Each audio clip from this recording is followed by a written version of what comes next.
Hello, everybody, and welcome to episode 2 of the Gemini Kast. Today, I'm here with a new guest. However, I did realize that last week I forgot to introduce myself. So to tell you a little bit about myself, my name's Gerard, and I have been playing video games since I was pretty young. And I'm very excited to be able to talk about this with you all and hopefully get some listener feedback. But to move along to the next, we have with us our new guest, Mr. Josh. Say hello. Hey, how's it going? Pretty good. How have you been? Pretty good. Can't complain. Awesome. Well, I thought to kick off, we're going to do what we did with our last guest host, is if you want to go ahead and tell us your favorite game of all time. You sure about that? Yes, I want to know. It's not going to be popular. I want to know. League of Legends. League of Legends. Garbage.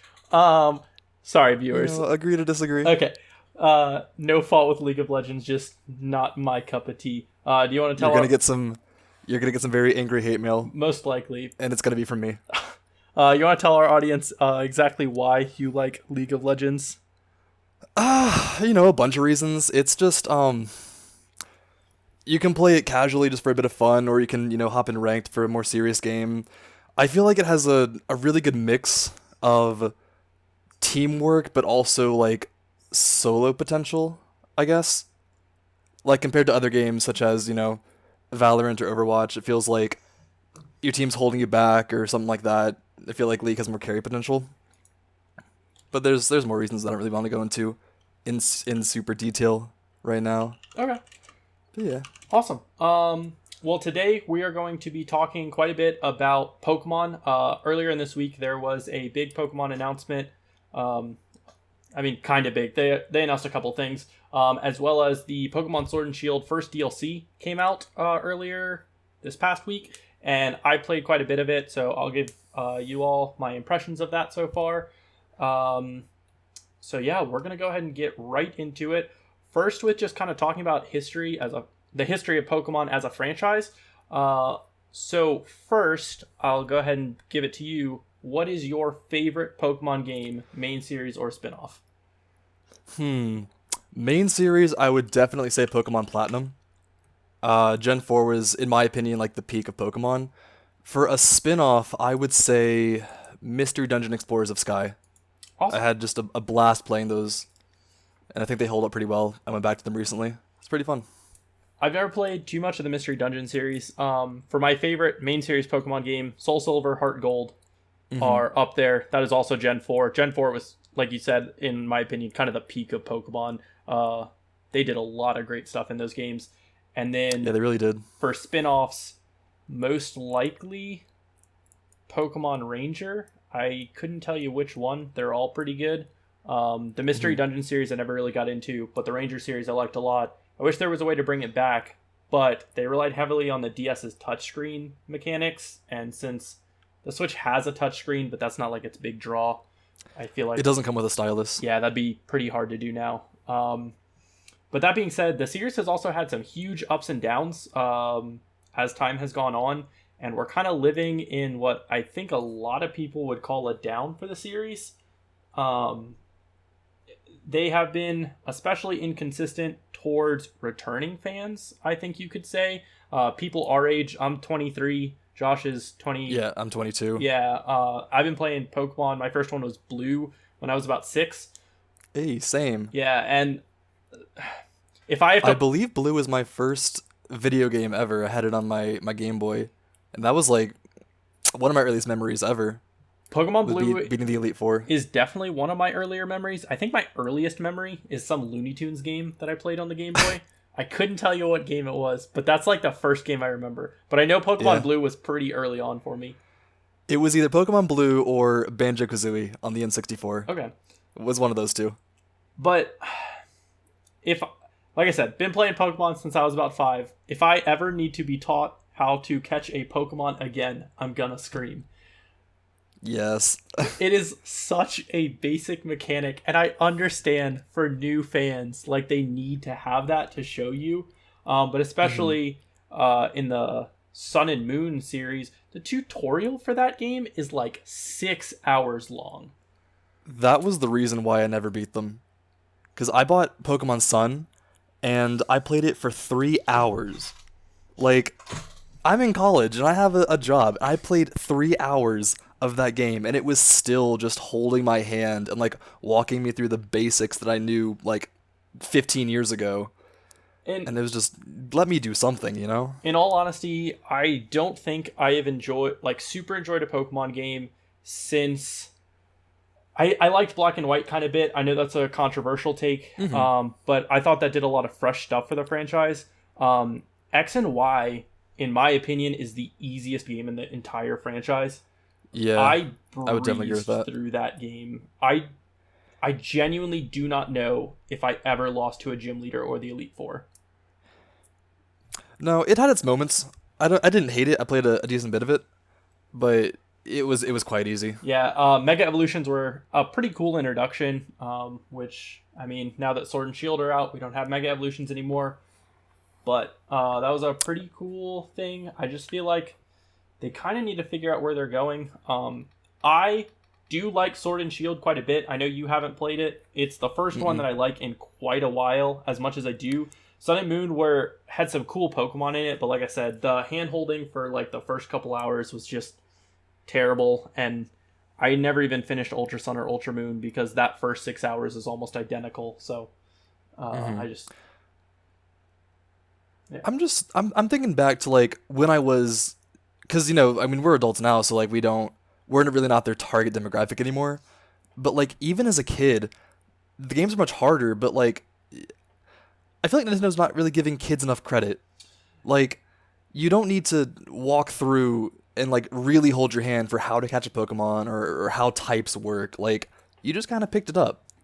Yeah. Like in Pokemon Blue, it was just a guy who was like, throw a Pokeball at a Pokemon. It works better if it's weak or asleep or paralyzed or something, and like that was it.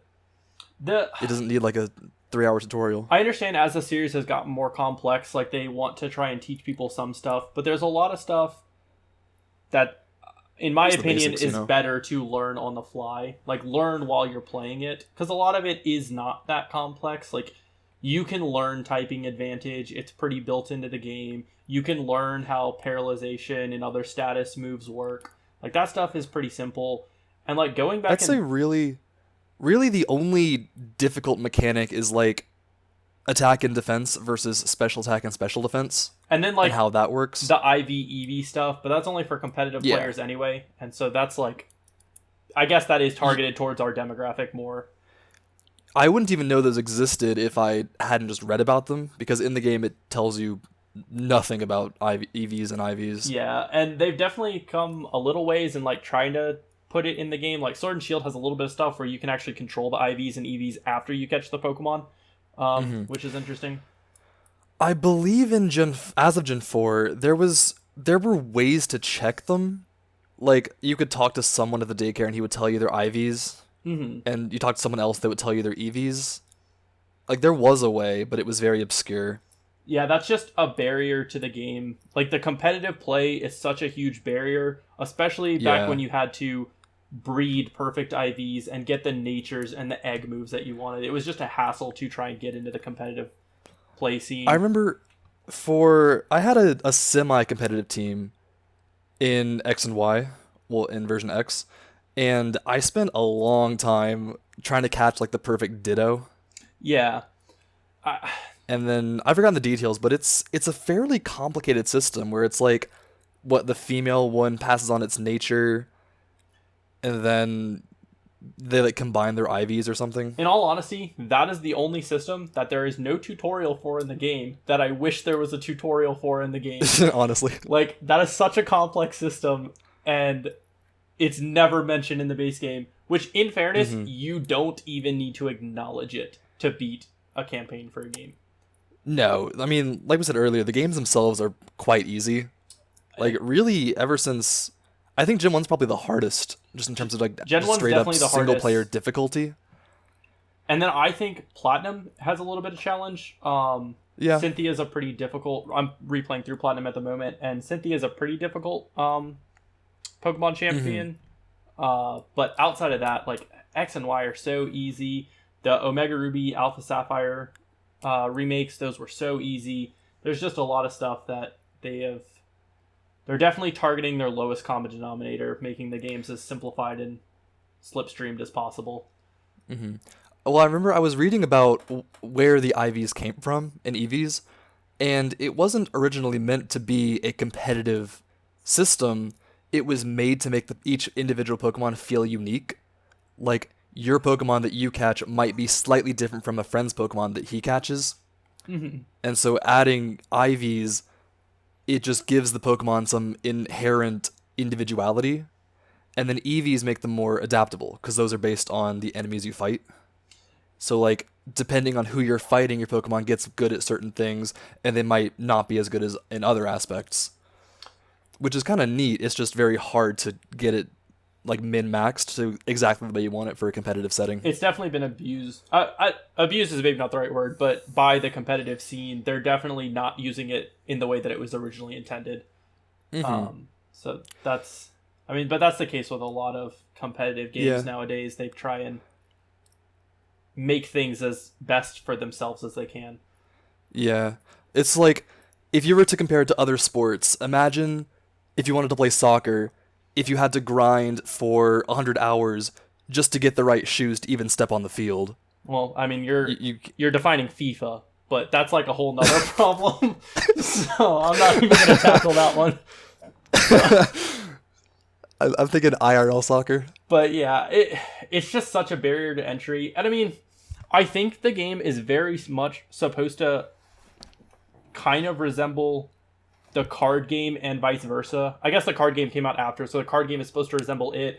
But in card games, like the Pokemon TCG, Magic, Yu-Gi-Oh!, there is that barrier to entry as well of, like, buying cards that are in the meta. Like, that's more of a cost barrier, but, I mean, it's still any barrier that exists that stops people from getting into the competitive scene, I typically don't think is, like, the best idea. Mm-hmm. It's kind of harder for physical card games such as Magic, just because they are physical products. Yeah. And therefore they're scarce.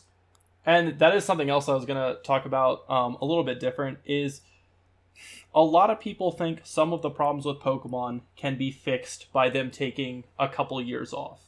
Or if their game isn't quite hitting the milestone, and let's say it's scheduled for November release, how come they never delay a Pokemon game? And I kind of realized that that's kind of come down to Pokemon is different from Assassin's Creed or Cyberpunk just got delayed, whereas Pokemon has an anime that goes with it and a TCG, and that's true. They can't delay all of that. Like, they have to plan it so that the games come out at the same time as the new anime starts, which comes out at the same time as the new set of TCG cards are announced, because otherwise you're going to have the anime and the TCG spoiling stuff for the upcoming game. I hadn't even thought about that. That makes a lot of sense. Yeah. It's a multi-platform media.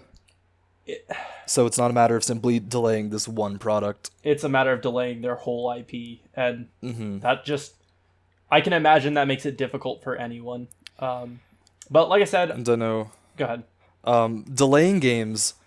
That's a term that's often thrown around, especially with Cyberpunk, which just got delayed another 2 months. It was originally going to come out in, April? And then it got delayed till September and then November? Yeah. And it's like... It's very easy to say, like, oh, just delay it a few months. But a lot of these studios are massive. You know, they have hundreds or thousands of employees. And so if they take an extra few months to continue working on it, that's going to cost them. Like, it's not simply a matter of just waiting for the game to be better. Like, they have a pretty strict timeline.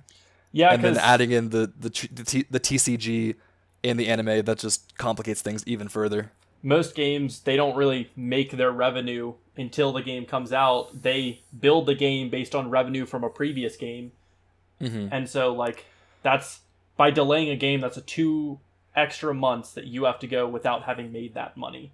Because contrary to a lot of people's beliefs, studios don't get the money for pre-orders until the actual game comes through. A lot of the times, that money, if you pre-order through PlayStation, that money sits in PlayStation's system, and then they pay out the studios once the game comes out. Or if you pay Nintendo, it sits in their studio, or it sits in, like, a big pool until the game comes out so that they can pay out. It's not like you're paying immediately to help the production of the game. Mm-hmm. That's what Kickstarter's for. Yeah, and I don't think Pokemon has Kickstarters these days. No. And I don't think Nintendo would ever be caught dead trying to put up a Kickstarter. I think they would be ridiculed mercilessly, and they already get enough of that. So I hadn't played much of the new games, but one of the criticisms that I've read about online is that it just kind of feels half-baked. Like, they don't include every Pokemon, and they use a couple, like, recycled models and animations. Yeah, I'll talk about it a little bit more when I talk about the DLC review. I enjoyed Sword and Shield a lot. I've been a long-time Pokemon fan, so I pretty much always get the new ones when they come out. But it was the first one I enjoyed in a while. I think it feels right at home on the Switch, as this being the first mainline game on the Switch.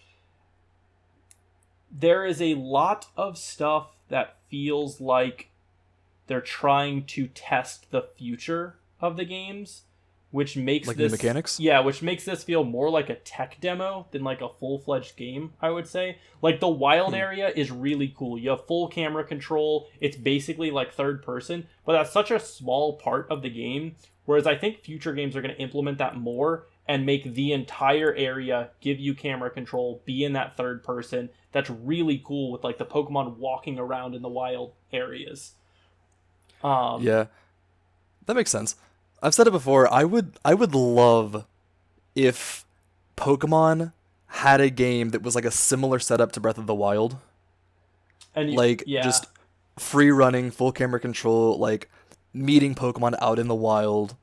A system like that instead of like the very linear progression that the current Pokemon games have.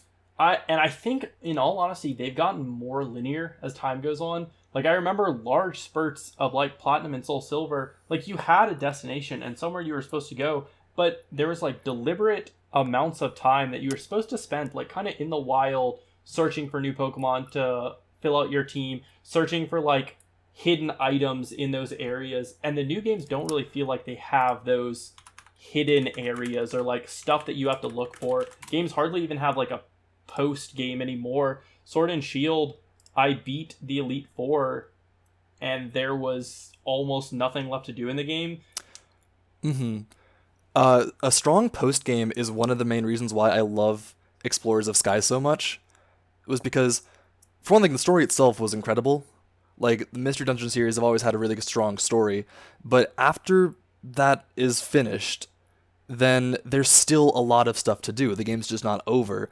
And it was a surprise because during the story, you kind of know what to expect. Like, you know, plot events happen based on different characters and different motivations like that. But, like, after the game is finished, like, you would do a few missions, and a couple days later, this random legendary Pokemon shows up and, like, asks for your help. And, like, I think, like, Latios shows up to ask you to rescue Latias.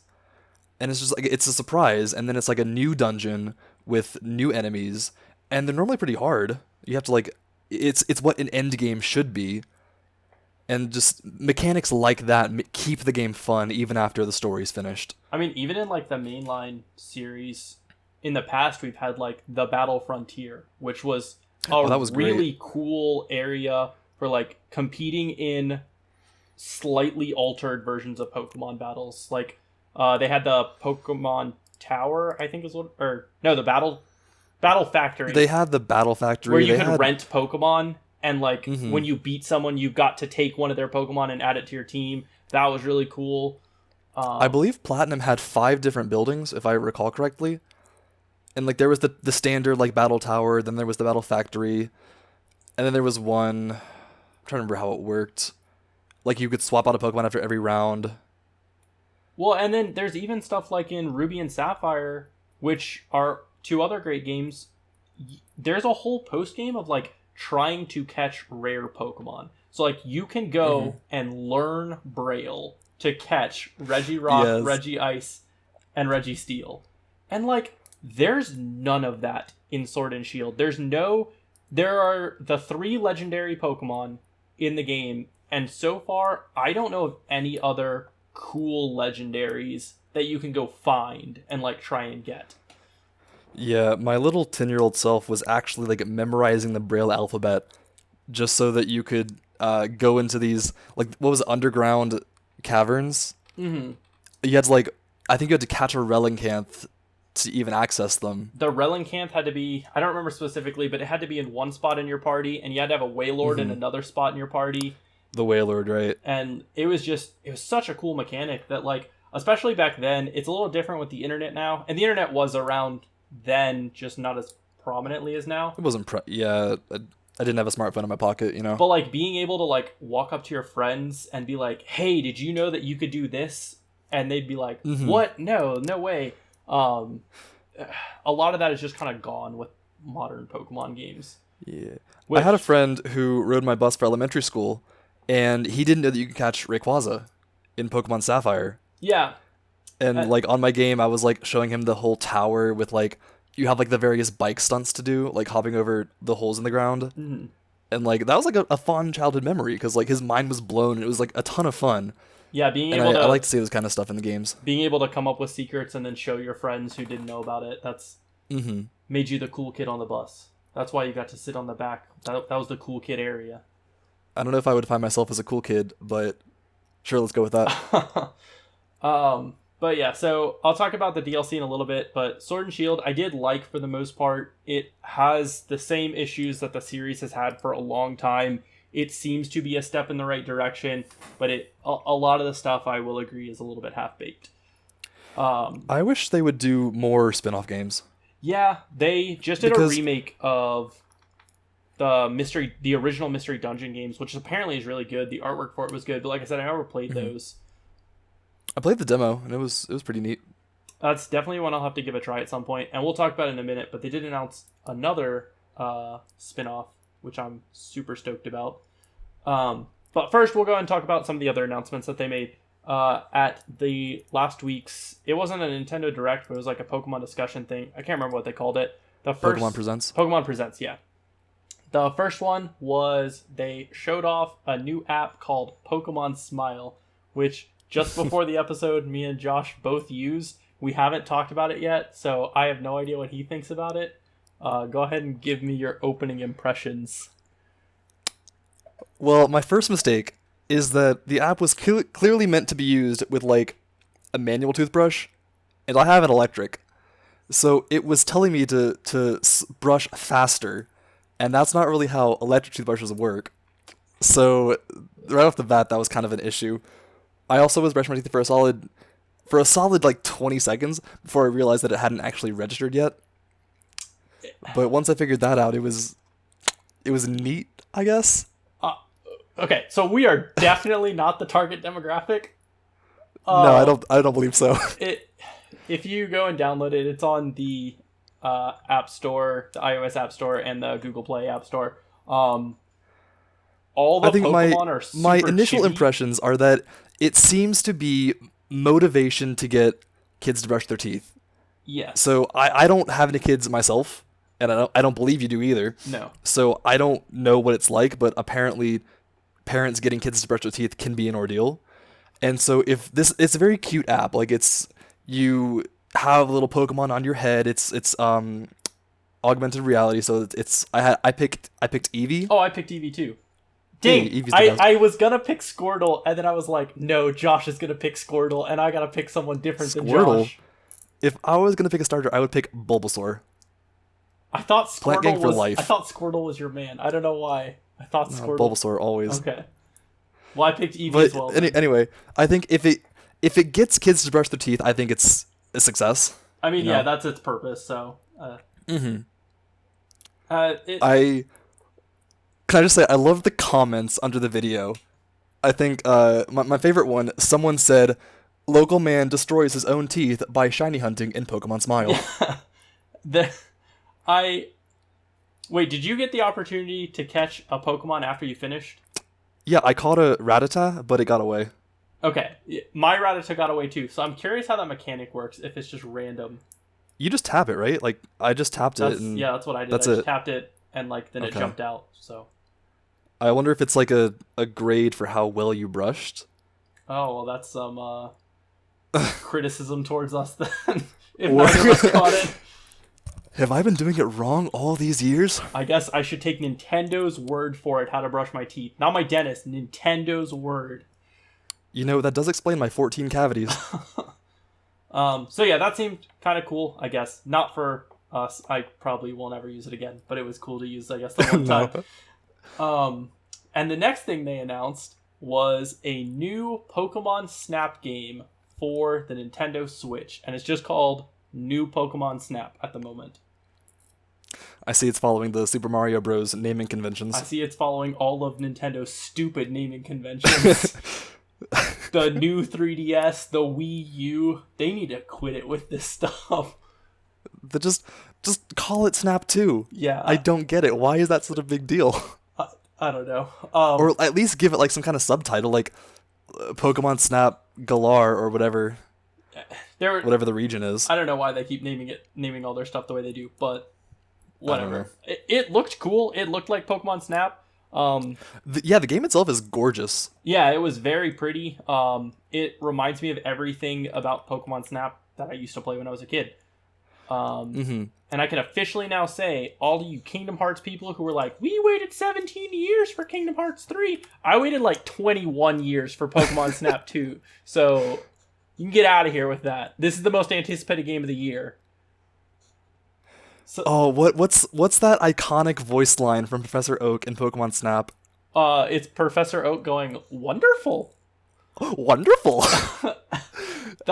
Every time you caught Pokemon at the end of the game, he'd be like, wonderful. I really hope they bring that back. And if you've never seen it, exact voice line. A little off topic, but there is a YouTube video of a trailer for a fan-made Pokemon game that I watched a long time ago, probably like 4 or 5 years ago, of a live-action Pokemon Snap game. If you've never seen it, it actually looks pretty cool. I'd recommend going check it out. I'm looking it up right now. But yeah, that looks really good. It looks like everything I would have wanted from a Pokemon Snap game. I mean, they didn't show off a ton of it. It was pretty short. They didn't give us a date. They just said in development for the Nintendo Switch. So probably a good bit. Yeah, I'm willing to bet. Okay, it's the Gritty Reboots YouTube channel. Okay. It's just called Pokemon Snap, the movie trailer. It looks really cool. I'd recommend going check that out. But I just hope it has the same level of interactivity that the first one did. And it looked too, if you watch the trailer, there was a lot of stuff of like Pokemon riding on backs or like eating apples and stuff like that. Yeah. Because I remember in that game specifically, another instance of what you were talking about, our good friend Connor, when I was younger, he was like, there's a Mewtwo or a Mew, I can't remember, on this level. And I was like, no, there's not. He was like, yeah, there is. And he like showed me how to get to it. And it was just, that game had some really cool like secrets and stuff in it. That was awesome. So, I believe the very final level was like, you were on the moon, I think, and Mew was around you, but it shimmered when you aimed your camera at it, so you couldn't get a clear picture except for like a certain window. Yeah, but I remember there was like, it's such a one of my simple favorite game moments. in design. Go ahead. It's such a simple game in design, but like the execution of it back then was so good that I hope they can like bring back that level. Yeah, because the N64 did not have the capacity to have a lot of mechanics, and so it was like a testament to game design that it was able to do what it did given its limited resources. Like you could throw like rocks and bait, I think. Yeah, I think when you started, you had like a singular track, and once you completed that track and took a certain number of pictures of Pokemon, you would unlock a new track, and like that would continue, and then you would lock new items that you could use on previous tracks. So then you'd go back to those, and then you'd see new Pokemon that you didn't see the last time you were there. Yeah, I remember one of my favorite moments was in the volcano level. There was a Charmeleon who was walking around a pit of lava, and you threw something at him that would push him into the lava, and then he would evolve in the lava and emerge as a Charizard and start flying around. Yeah. And I loved that moment as a kid.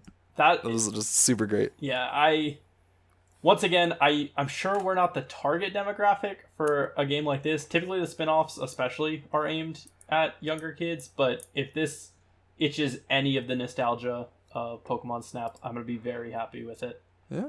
There's a decent chance I'll buy it. And then the next thing was they announced they're going to do another one of these Pokemon Presents on the 24th, which this will be going live on Monday, so it'll be 2 days after that. So this coming Wednesday. Yeah. They announced that they're going to be announcing something new, a new project for the Pokemon series. So I wanted to spend a minute speculating on what we think the new thing will be. Is this what we expect or what we hope? Okay, start. Because I would. Go ahead. Start with what you expect, not what you hope. What I expect? I'm not even sure. What I expect is to be let down miserably. As a longtime fan, I expect to be let down because every time I get excited, they announce things like Pokemon Let's Go, or yeah, DLC for Pokemon Go, or I don't know, some other nonsense. Like, oh, one of the other things I forgot to put on here, they also announced a game called Pokemon Cafe, which is like a puzzle game, which looked kind of cool, but like, I don't ever want to play that. I just want mainline Pokemon games or the good spin-offs. Like, yeah, I would love a good spin-off. My hope and my most realistic guess is Gen 4 remakes. I would love a Gen 4 remake, actually. A remake of Pearl and Diamond. If they remade Platinum for the Switch, I would buy that in a heartbeat. Yeah, and well, assuming they didn't water it down as they have the recent few generations. I would love that. I kind of realized recently, I've always said Gen 2 is my favorite generation, which is why Soul Silver is my favorite game. And I never really put what region is that? Sinnoh. I never put Sinnoh very high. And I realized recently that some of my favorite Pokemon come from Sinnoh, and that some of my fondest memories come from exploring the Sinnoh map. I think it was one of the most open. I was going to say earlier, before we changed topic, but I think Sinnoh had by far the best map.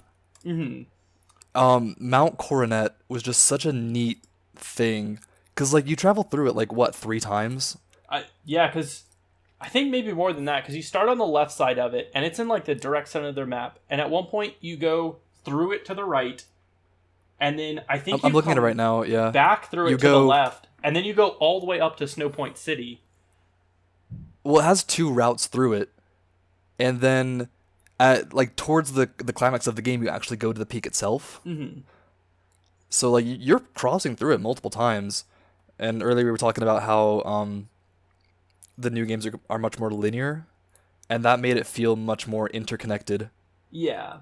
It's not and like... that was another game that also had some really good, like, hidden Pokemon in it. I know there were event stuff, but there was, like, an event where you could get a flute, and if you went to the peak of Mount Coronet and played the flute, this spatial staircase would appear where you could go into what I assume is their version of heaven and catch Arceus.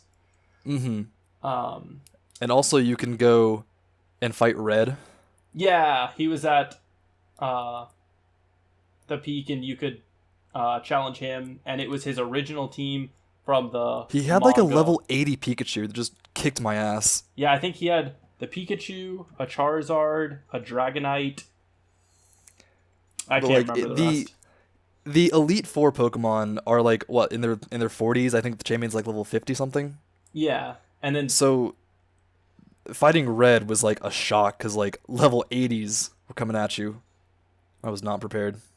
And that's something this game that the newer games they handle that differently. So by the end of Sword and Shield, the majority of my Pokemon were about level 70, and I believe that was on par with the Elite Four and the Champion. Yeah. So I mean, they've definitely brought the main series to a point where you have to actually level up your Pokemon a little bit farther. That being said, they also make it way easier to level your Pokemon. Like, one Pokemon fights and all of them get experience, which is not how it used to be. I grinded for that EXP all in Pokemon Blue. That was a prize I fought for. Yeah, and that is just given to you in, I think, every game since X and Y now. You just... Was it in Sun and Moon? I'm fairly sure it was. Yeah. And yeah, you just all your Pokemon get XP all the time. Yeah. And it's just Well, if you haven't gathered by now, I was not a fan of Sun and Moon. Mhm. I played 3 hours of that game.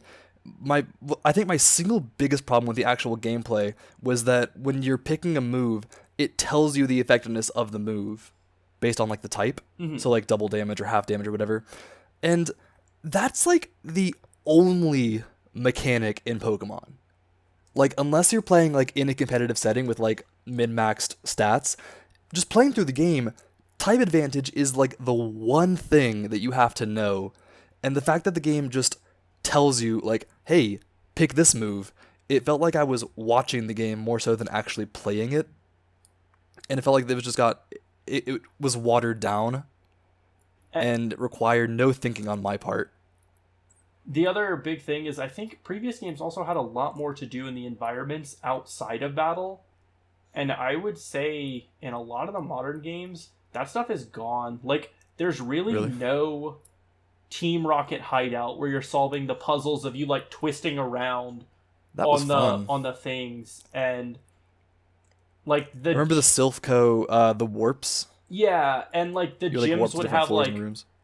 pipes and stuff that you'd have to like turn the water on and off to like be able to pass through the different areas, which this game the gyms have something similar, but like the puzzles just don't feel to the same thought outness as older games.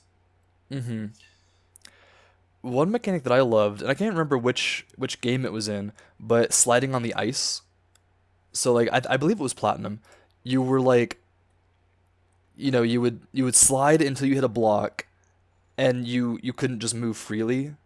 And some of those puzzles were actually kind of hard. I'm fairly sure that's been a mechanic since Gen 3, but I think they got rid of it at some point. Like I haven't seen it in a game recently, but I think Gen 3, 4, and maybe even 5 all had that mechanic in it, which was a cool one. And like I think some of the older gym challenges were more interesting in Emerald, Ruby, and Sapphire. There was a gym where you had to stand on ice blocks that would crack. So you could only stand on each tile one time, but you had to like step on every tile and be able to get to the end, which was like difficult. That was, I believe, the final gym. I think so, yeah, the ice gym. The one that takes place like in that crater. Yes. And that was just such an interesting gym, and we've just kind of lost that in the newer games. A lot of the time now it's just like walk into an area, fight all of the people in the area, and then walk to the gym leader. Mm-hmm. One thing I've heard about Pokemon is that at this point, it's a franchise that's too big to fail. And because of that, Nintendo's not really willing to take risks with it. Because just as a company, they're fine with like making this kind of watered down product that has like a mass appeal. Mm-hmm. Like they want just like every kid to be able to buy it and enjoy it. And like we said and earlier, because of that, like, some longtime fans are gonna not like it as much. Their money isn't solely coming off the games. They get the ad revenue from the TV shows, and they get the revenue from the card games, and they get all the merch, the billions of plushies that they sell around the world. Yeah. So, like, I think it is very... On that same note, I think it's very hard. It would be very hard for the Pokemon franchise to fail. Mm-hmm. Like, I just don't... Every kid knows who Pikachu is. Yeah. I don't see that ever being a thing. I mean, correct me if I'm wrong, but Pokemon, I think, is the highest selling franchise of all time. Like, bigger than, the Marvel Cinematic Universe, bigger than, like, any other video game. I mean, like, as a franchise, it's made the most money out of everything. I'm fairly sure it's definitely Nintendo's biggest thing. I mean, I would argue Mario is a more iconic character than Pikachu, but, like, that's their poster boy. I wouldn't even say that. Like, more iconic than Pikachu? I would say more people inside or outside of the video game community know who Mario is than Pikachu. Because, especially having worked at a previous game store, people would come in and say, like, they know who he is, but, like, they would either say the name wrong or, like, mix up stuff about it where, like, everyone knows Mario jumps on blocks. Yeah. Like, I just say I would say Mario's probably one of the most recognizable characters in fiction. I think either way, they're both Yeah. like legend status where anyone who knows anything about games will know both. It's definitely one of the ones where, like, if you say you're a fan of games, you've almost definitely played a Pokemon game or a Mario game or whatnot. Pokemon, Mario, I only play Tetris. I mean, I'd be surprised if there is a person... No, I can't say that. I'd say there are very few people who have access to Tetris who have never played Tetris. At least once. I actually hadn't until about a year or two ago. You didn't play it ever on your calculator in physics in middle school? I did not. Oh, that's what I did all the time. I mean, I had seen it played. Like, I was no stranger to the game, but like I don't think I ever actually played it myself. Yeah. Well, on that note, we are going to go ahead and break for commercial real quick. If we'll see you in a minute, but thank you very much. Okay, now that we're back, I wanted to talk a little bit about the Pokemon Sword and Shield DLC. I know you haven't played it or Sword and Shield itself, but kind of the way I wanted to do it is as someone, and we've talked about this a little throughout the show, as someone who hasn't really played the franchise in quite a while, what would you expect from Pokemon DLC? And I'm going to give you answers on Let's see. On how the DLC actually treats the game. I haven't played the game seriously since X and Y, so I would say if I were to have my ideal Pokemon DLC, it would add Pokemon for one thing, maybe some brand new Pokemon, maybe some evolutions, maybe even like some pre-evolutions, like the baby versions, like Elekid, Magby, stuff like that. New gyms would be really cool. Like we were talking earlier about the ice gym, how it had that mechanic where you'd have to break every single block once. If a DLC added something like that, it would be pretty cool. A mechanic that is not found in the base game. Probably those two biggest things off the top of my head. Well, I will tell you, none of what you just said is really in the game. Darn. Or is in the DLC. The DLC adds, I believe, 121 Pokemon. The base game had 400 Pokemon, including new and old Pokemon. So it wasn't... It was 400. Okay. So, and I think there were 80-something new Pokemon. So there was only about 320 returning Pokemon from the series. So they definitely cut out a lot of previous Pokemon. Yeah. So the first DLC adds 120 old Pokemon, like already existing Pokemon. Which I guess is a decent number. They've already said the next DLC that comes out is going to add even more to that. I think they said in total between both DLCs we're going to get 300. So that puts us way closer to having the full roster. Not quite there yet, but way closer. Because I think there's like 900 and something Pokemon right now. So 400 plus 300 is 700. So almost there. It adds, I want to say, 4 new Pokemon.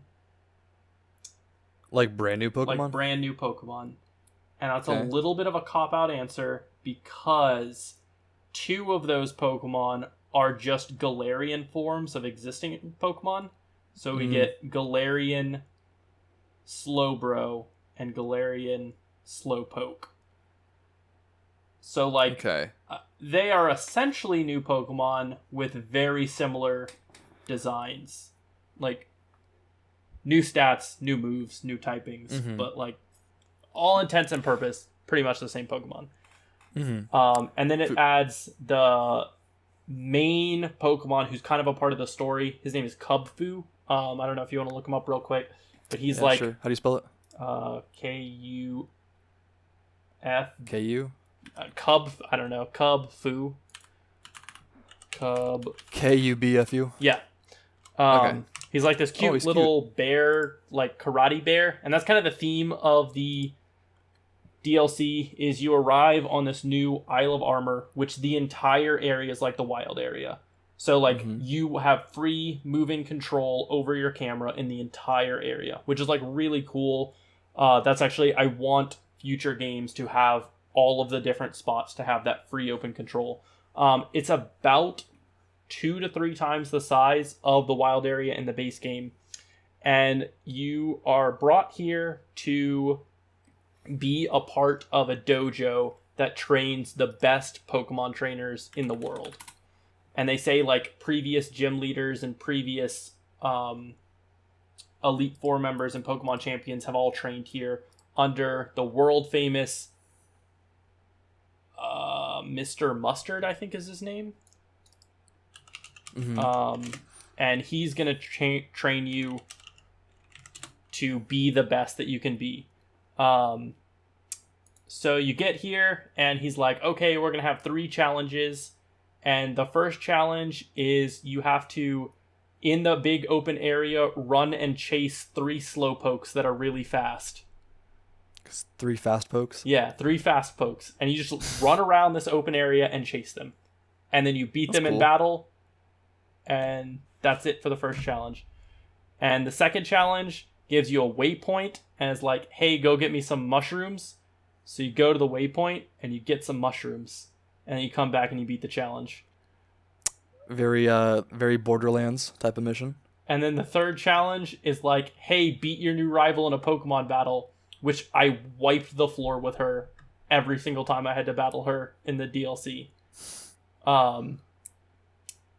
And she had like 3 Pokemon, and they were all garbage. It was like the new Slowpoke, Venipede, and I don't know, something else. She's like a poison type. There is a different rival depending on if you're in the Sword DLC or the Shield DLC. But yeah, she's like mean to you all the time. She's like, now that you're here, no one's gonna pay attention to me. I'm gonna whine, man. She's just like annoying. I don't know if the guy in Shield is like that, but like, she's just like rude and obnoxious towards you. So you have Sword? I have Sword. So I had Clara as my rival. But that's as far as I got. At some point in there, they give you Cubfu, and the cool mechanic with him, I guess, which I think is the coolest part of the DLC, is there's 2 big towers in it. There's one by the ocean and one on the top of the mountain. And you get to pick at a certain point in the game which one you want to go through.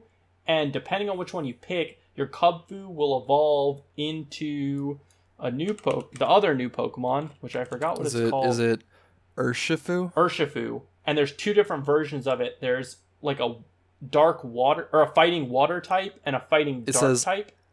Yeah. Urshifu single strike style is fighting in dark, and Urshifu rapid strike style is fighting in water. Mm-hmm. So you get to pick which one you want to turn it into, but for all intents and purposes, they're basically the same Pokemon character model. Like, they do not look very different. From what I've read competitively, they're also pretty much the same. They have almost the same move pool, despite being different typings. So it feels like your choice is basically meaningless. Like, you get to pick, but like, it doesn't change how you play the game or like anything really on your team.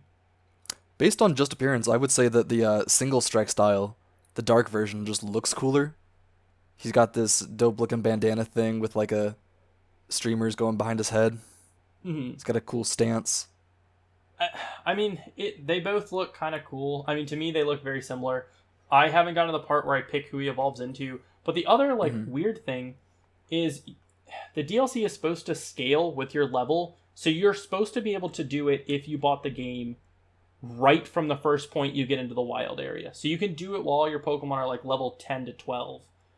So that's pretty early on in the story then. Like one gym. But I did it after I beat the game. And the problem with that is when they give you the Cubfu to like train and develop, they give it to you at level 5. Or it might be 10. So I walked into one battle, had him in the back of my party, beat this level 70 Pokemon that I found in the wild, and instantly my Cubfu was like level 35 after one battle. Like, it felt like I didn't do anything to train him. And that just felt, once again, kind of meaningless. Like, it seems like they have all these cool ideas that are just not executed well. I like that in the other games where if you Like if you want a specific Pokemon, you catch it like the first evolution when it's pretty weak, or you want to change your team at some point. So you have this low level Pokemon, give him the EXP share, and then like go defeat a strong enemy, and he levels up like 10 times in a row. But that's never like it's fun. built But into the it game. doesn't seem like it'd be good for like a story driven character like this one. It feels weird. The game also adds 5 new Gigantamax forms, 3 for the current starters, and then 2 for the other Gen 1 starters, Venusaur and Blastoise, which is Gigantamax is the new gimmick for Sword and Shield, which I don't really love. But yeah, overall, it's really short. I think I'm almost done with it. I'm not super enjoying it. However, the next DLC, which is $30 to get both of them, looks to be pretty cool. They're adding new forms of the Reggie with what looks to be the old puzzles from...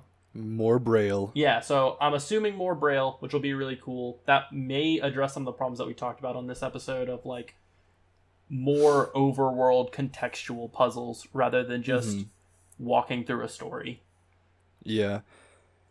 And that goes back to a criticism of the gaming industry in general and just all DLCs, is that it used to be, before the internet was as prevalent as it is today, you would ship a complete game, and now it feels like a lot of games you ship half the game and then finish it in the DLC.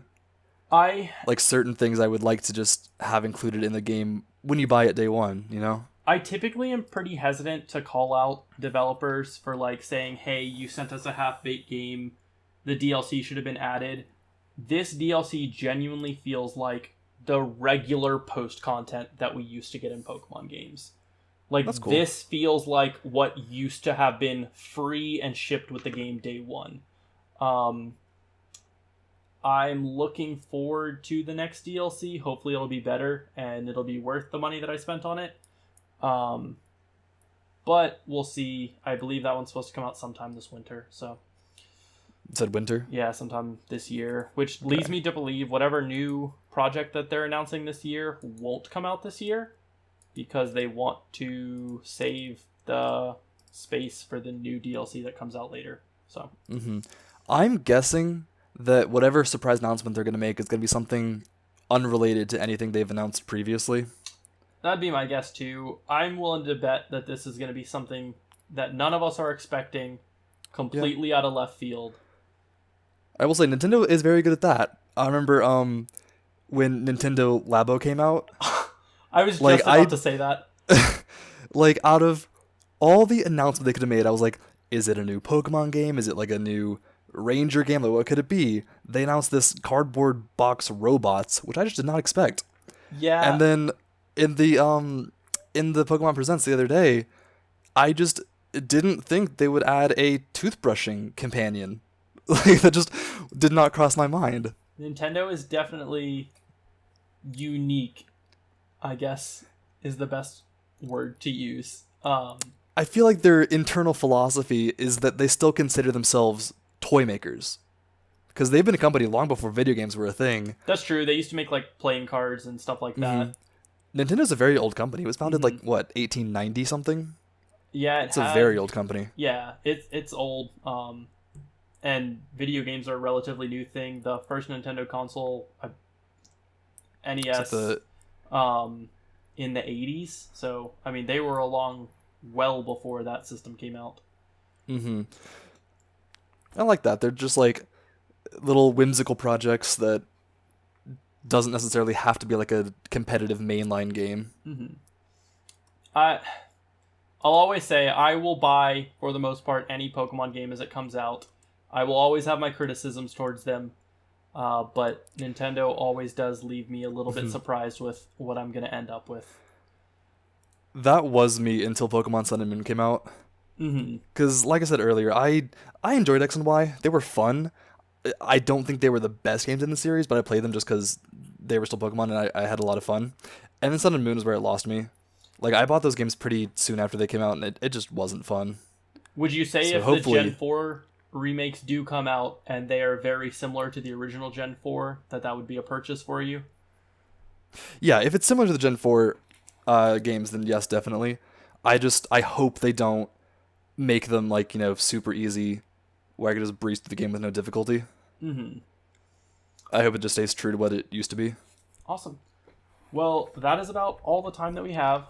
So thank you for joining me. We're going to be coming back in a minute with a couple guest hosts as well. You'll remember them from our last episode. And we're going to be playing a game that'll be a new segment that we keep in the show regularly. So we'll see you again in a minute. Let me go ahead and get them in here. Welcome back, everyone. We're going to go ahead and kick off our first week of the Gemini Kast Question Cup. So to give you a little bit of an explanation of what this is going to be is every week my guest hosts on the show are going to be competing. When they're all together, they'll be working as a team to guess the video game character, location, or item I am thinking of. Hopefully in the future we can have you all, the listeners, send in some suggestions for the Question Cup to me, and I'll talk a little bit more about that once we finish. But we have 2 extra guests with us for the Question Cup today. You'll remember them from the first episode, but we have Liz. Say hello, Liz. Hi. And we have Jason. Hey. And once again, we still have Josh from the beginning of the episode. He'll be also helping out in this, so. Hey, what's going on? Cool. So we're going to go ahead and get started. I have a particular video game noun in mind. You all have 20 yes or no questions to figure out what it is. And you can start whenever you want. Go ahead. All right. So to clarify, we are all working together. Yep. And we all have like 20 questions shared among ourselves. 20 questions together. So y'all can take turns or you can just kind of talk it out amongst yourself. Okay. Is it mechanical? No. Okay. The fact that Is it from a Nintendo franchise? No. Okay. Let's see. Bliss, any? I'm not. Is it from a horror game? No. Let's see. The fact that he hesitated on asking or answering whether it was mechanical or not threw me off. No, Maybe it's like partly mechanical? Is it a living thing? Yes. Okay. That's 4 questions we've used just to find out that it's a living thing. Great. Well, and that it's not from a Nintendo franchise. Good point, yeah. Is it a console exclusive? No. Okay. This is my time to shine. Is it a good guy? I'm gonna not answer that question and just let you all have one question back because I don't think there's really an answer to that question. Okay. And you said not Nintendo, right? I did, yes. Not Nintendo. And living. Those are the only 2 things we know so far. So it's not a console exclusive, which means that it's on a PC. Is that a question? No, that was a statement. Okay. I was reaffirming what we already knew. Is it a girl? No. Is it a boy? Yes. Jason, why Okay. would you ask that question? Well, it could have been like a plant or something. Good point. I ran to conclusions. Is it... Does it have like a... What's the word? Is it like a proper noun? Like, is it a specific thing? I don't even understand that question. Rephrase Well, it. like, is it like a named character, like a species, or like one of many or something? Is your question, is it a species? Yeah. No. Okay. Okay, is it from a fantasy-themed game or a realistic game? That's an either or question. Yeah, that's not a yes or no question. My bad. Is it from a fantasy game? I would not call it a fantasy game. Okay, yeah, we could ask like questions about the genre. Mm-hmm. So, is it from a shooter? Yes. Okay. So we know it's not horror. We know it's not fantasy. We a know it's shooter living. game.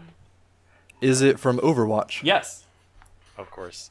And you said it's A male. A male. Is it a tank? Yes. Is it Reinhardt? No. Is it Sigma? No. Is it Roadhog? It is Roadhog. Why did Okay. you laugh at my guess of Sigma? So y'all got it in 15. What I do want to do for the future that I forgot about is I want to add a stipulation where you only get one guess of what the actual thing is. So if you get the initial guess wrong, whereas you asked, is it Reinhardt, you would have just lost. But we'll do that in the future. So that concludes the first of the question cups. The way that this is going to work is, like I said, every episode, everyone's going to compete in it together. If the team gets it correct, I'm going to keep a tally of the points for the entire year. At the end of the calendar year, whichever guest host I had who got the most points is going to receive a special surprise from myself. So each of you will get an individual point. So if you're on episodes later that the others aren't on, you'll each get your own individual points. Penis pictures? No, it will not be that, I promise. Aw. Awesome. Well, thank you all again.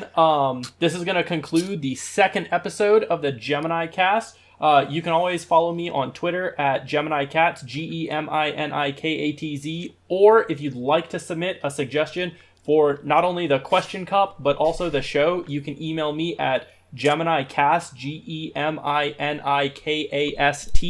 @gmail.com. I'd be happy to respond there. With that being said, thank you all for joining me again this week, and we'll see you next week.